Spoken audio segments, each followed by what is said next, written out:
Welcome to More For Me with yours truly, Kat Necole. What up, homie? What's going on with you? What's good? I pray that all is well. And for those things that are not, I pray that you would rest in God's peace, in his presence, while you wait for your situation, your circumstance to change. But you know what? I also pray that if there's something that you need to be about in this season to get to that desired destination, that you would be bold and courageous enough to do just that. All right, all right, all right. I am amped up today. I mean, excited. So on the inside, there is a party going down, but I'm trying to keep calm. Just woosah. I don't know how well it's going to work out, guys. I'm going to do my best, but welcome to the show. If this is your first time joining us here on the Homieship, I don't know what brought you by, but I am glad that you stopped by. And if this is not your first time, welcome back, welcome back, welcome back.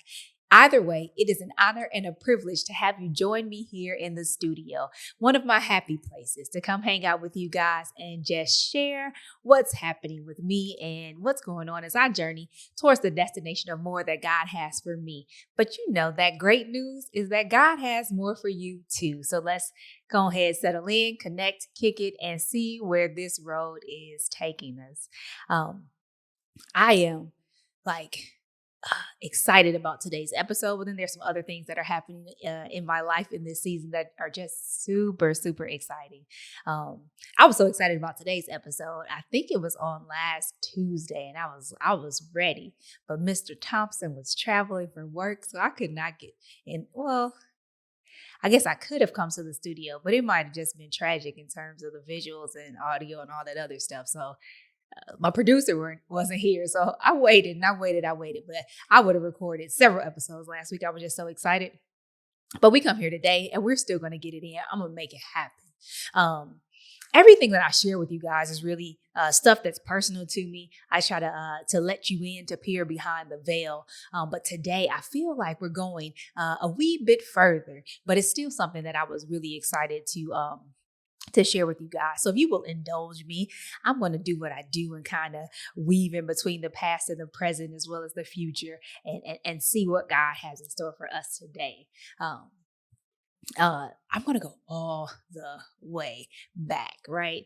So I've mentioned before, I am one of 5 children. Five is such a great number, right? We talked about this before. But my mom, my dad, Michiganders. I'm from Detroit, Michigan, but they wed at a young age. They were teenagers when they got married, teenagers when they became parents. I am the 4th child. However, my parents divorced when I was 2 years old. Now, I don't remember that season, those times, but I've heard accounts from different people about what that was like, but I really have no idea. But I do know that when they divorced, my father was awarded sole custody of my siblings and I. Now, present day, I know that's pretty odd. So you, like I, probably have questions like, interesting, how did your father end up with sole custody? We won't go into those details. I mean, technically, I don't really know them all, but reason why I share that is because from that moment on, I was separated from my birth mother. Now, I am a whole 38 years old today. And after that point of separation at 2 years old, I actually have never lived with my mother for more than 2.5, call it 3 months at a time. So she was present in my life and I saw her engaged with her and live with her, say like on weekends and then during summer times. But as I got older, that time started to shorten because I engaged in like summer programs or Saturday programs. And I was pretty busy and engaged in enriching activities and so on. So that 2.5 months sometimes is switched to, weekends or part of weekends that I would be with my mom. So literally, I didn't live with and fully grow up with my mom. Something that I've come to terms with in terms of understanding. I I know for sure I felt the impact she had on my life, even in the short amount of time that we had together. And if you if you know me, some of my tendencies are strongly just like mirror of my mom, and especially some of the quirks or the things that I'm very adamant about being a certain way. It really comes from my mom. So interesting how that works. But for all intents and purposes, she did not raise me. I spent a lot of time with my grandmother. You hear me talk about granny occasionally, but I spent a lot of time with my grandmother. And other than that, there was the influence of a woman figure in my life, by way of whom my father chose to engage with thereafter the divorce from my mother.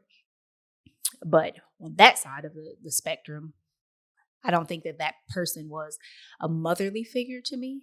Um, Probably more so a source of some of the, trying to be polite and dance around stuff, but it's more so a source of the trauma and like verbal abuse, um, somewhat mental abuse that I endured growing up. So that's not really a happy place. My grandmother would be more of a mother figure and a happy place for me, and I learned a lot from. But as I got older, with having short interactions with my mom, I think that hindsight is 2020. Looking back, I found myself searching um, subconsciously that I would find and cultivate relationships with older women, um, and make really and develop like really strong friendships. There are a couple that top of my head, Laverne, she was who my mom and I actually both deemed my intern mom, because I started interning at such a young age. Like she took me under her wing, and I spent a lot of time with her learning the ropes, and like on at my internship, she made sure like I was taken care of, like everything's good, like you guys don't bother her. She say focus. Hey, what do you need? How's school going? You had that side of things, but then also Donna, my DP, that she was also like a mother figure to me when I moved to Illinois post graduation from college and got my first job, that I attached to her. And same thing, older woman, really good relationship, good friend, but someone that I attached to. And as I look at it, I'm like, hey, there are always these mother-like figures that I kind of seek out in people. And I don't fully understand why that happens, but I do know it does happen. Um, by the time that, back to my mom, I guess I should segue, I would say it was not fully in high school. In high school, we definitely did start cultivating a much deeper relationship, and it kind of started around my senior year for sure, because my parents were divorced, and I went to them, and I had seen how it played out with my older siblings in terms of them not really working together. And I was like, hey, it's my senior year. It's going to be a big year. I have a lot going on, and there's a lot that I want to do. Neither of you can afford to make this happen. So what I need is for you guys to work together. It's basically kind of like, it's not my problem. Y'all need to figure this out, because I don't want to suffer in my senior year, not be all that it can be, because it is nonsense or whatever. So it all came together. But in that, we worked more together, spent more like quality and meaningful times together as I was transitioning, and all these important things were happening. Like my mom she was there. She was very present. And um and her job and role and stuff at her role at work had changed, so she had a lot more command over her schedule and stuff, and could be present for other things as well. Fast forward, fast forward, fast forward, we continue to spend time together, and as in college, basically once I have more opportunity to choose. And I guess you can always say I could have chosen more time, but like these critical moments and transitions in a young woman's life, that she was always there. So as I began to get older, the bond grew deeper and deeper and stronger. And to a certain extent, it seemed as if like there was no difference. although I knew there was a difference between my sister that had been with her and then I that had just spent some time with her. Where's all this going? It is coming. It is coming. I realized the same way that I sought after like maternal sort of relationships with other women in different areas of my life. So the internship where I was spending majority of my time, I'm looking for this motherly pull and so on. By the time I moved to Texas, that desire was really, really strong. So much so that when we were pregnant with my son, I knew my husband and I, we talked through it all, that I knew for certain that I wanted my mom to be very present in his life, sort of in the way that I wanted her to be in mine, so that he would know her. She was already Nana, but so that he would know Nana intimately, and there would be no difference between him and the other grandchildren that lived in Michigan with her, but that they would have a close bond. But then that would also allow for her to be present with me. So we ensured that at least once a month, that she was in Texas and spent time with us and with him. So he knew her very well, and she was very present with me to help during all of the struggles and the woes of becoming a mom. And then at that point, I realized I kind of started this campaign. The Thompsons kind of roll this campaign. When we have to move, we generally try to get our core to relocate with us. But I began to plant seeds of, hey, Mom, you should move to Texas. You should move to Texas. And this campaign kept going, and it goes. We moved to Cali. I am basically saying the same thing. Now, where does this thing go? Last week, y'all, God's so good. My mama relocated to California to be with Team Thompson. Insert crowd cheer, laughter, and clapping. I really just did that, so I didn't cry. But my mom is here, and 38 years old, y'all. I was so excited because this will be the first time that tissue is a little further away. I can't reach what I don't think leaving the frame. But for the first time, to my recollection, that I'll just be able to live and be with my mom. I'm going to reach that tissue. And that's something that's just super exciting. I was like, man, this is what the show is about, but not normally the angle or perspective that I would take. But when I think about coming before you every week and saying that no matter what you're presented with in life, we need to be able to have the perspective that it's an opportunity for you to become a better version of yourself. That even at 2, being separated from my mom, and no shade, everybody was doing what they thought was best and blah, blah, blah, blah, blah. As those decisions, I couldn't control. But I missed out on a lot. I know it, and it's not necessarily in comparing what my siblings have. There's just a void that I've always had. And even though we had, small opportunities and chances, like I praise God because, how he works and how he moves in spite of us and the decisions that we've made, that he's done this beautiful planning and orchestrating of our lives, that even as a seasoned young lady, that I have the opportunity to have and create experiences with my mom, and to, I guess, round out and complete that relationship in terms of motherhood. And it's super exciting for me. And like we all know this is Thanksgiving in the States. And as we celebrate and think about all the things that we're thankful for in this season, I try to make sure that I'm thankful every day about something. And, that we have our practices in our home with our kids. And hey, what are you grateful for today? And not just on Thanksgiving, but every day.